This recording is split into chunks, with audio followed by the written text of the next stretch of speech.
Exercise number 501, volume 23. Ready? Start. Sir, I consider it a privilege to place this recommendation of the Lok Sabha before the honorable members of this House. The motion for reference of the Constitution Amendment Bill was adopted almost unanimously by the Lok Sabha. So this recommendation has the backing of more than 97% of the members of the Lok Sabha.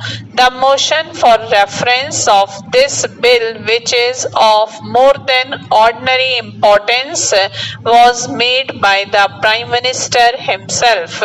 He dealt with this subject in his own lucid and inimitable way in his opening and concluding speeches. I do not think it is necessary for me to go into matters of detail. Here, even ordinarily at this stage, we would be concerned only with the broad principles of the bill. It has already been discussed at great length in the other house. I only hope that it will be viewed in a similar spirit of understanding and sympathy by the honorable members of the Rajya Sabha.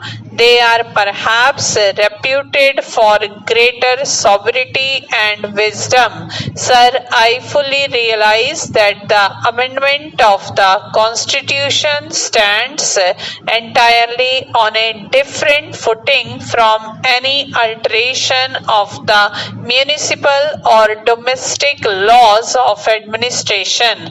Here we are concerned with matters of basic and vital character, and it is necessary to weigh every proposition dispassionately in an objective manner so that our decisions may be sound. Our Constitution was framed by the choicest of the chosen in our land, so it has to be treated with tenderness, with profound respect, and so far possible it should not be disturbed except for very adequate and even for only compelling reasons. I feel that the amending bill satisfies these tests, and that is why I am making this motion. Our Constitution enshrines the main purpose and objective of our national policy. Our society is to be based on the twin pillars of social and economic justice. The preamble embodies the main objective for which the Parliament is designed and intended to function. It has, besides the preamble, the directive principles which in a way chalk out the road which will lead to the goal which has been defined in the Constitution. Still, in greater detail, we have also certain fundamental rights which are equally entitled to every consideration and regard. Besides, the Constitution provides to an independent judiciary and the Supreme Court. The function of the Parliament is the most important. It has an unlimited scope, and it can, if it so chooses and if circumstances so require, make far-reaching changes in the Constitution. The Parliament alone is capable of making a comprehensive and all-round survey of things and events, and after assessing them in their proper value and aspect, it alone is in a position to decide authoritatively as to what steps should be taken to give effect to the central purpose for which it exists. The events of the last few years, including the decisions taken by the Parliament, by the legislature in other places, and those by the Supreme Court, have made it imperative that a bill of this type should be placed before the Parliament. The Supreme Court deserves every respect. Its decisions have to be carried out, but according to the formal rules governing the process and the procedure of a court, its orbit is circumscribed. Sometimes perhaps it is not expected even to look at the debates that are held in Parliament, or even at the preamble or the directive principles. According to the formal rules of interpretation, it has to construe the articles of come before it.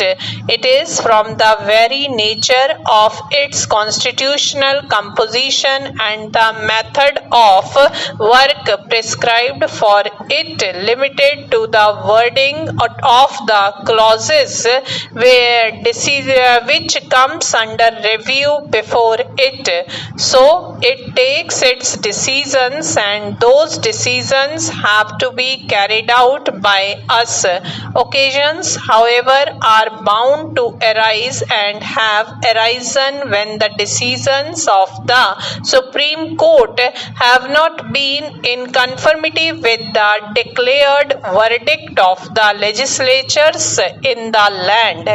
It is embarrassing to the Supreme Court that it should have to declare the laws passed by Parliament ultra vires. Mr. Speaker, sir, the bill introduced by Shri Thomas is a step towards fulfilling those promises and assurances which were given to the people of India by our great leaders, great freedom fighters, Mahatma Gandhi and Pandit Jawaharlal Nehru.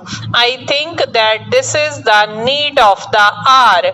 To my mind, first of all, the subject regarding employment and right to work should be included in chapter 3rd instead of chapter 4 of the Constitution, so that the government is held responsible for this. In the communist countries and even in non-communist countries, the unemployed are given some sort of doles to enable them to sustain themselves to a particular standard of living.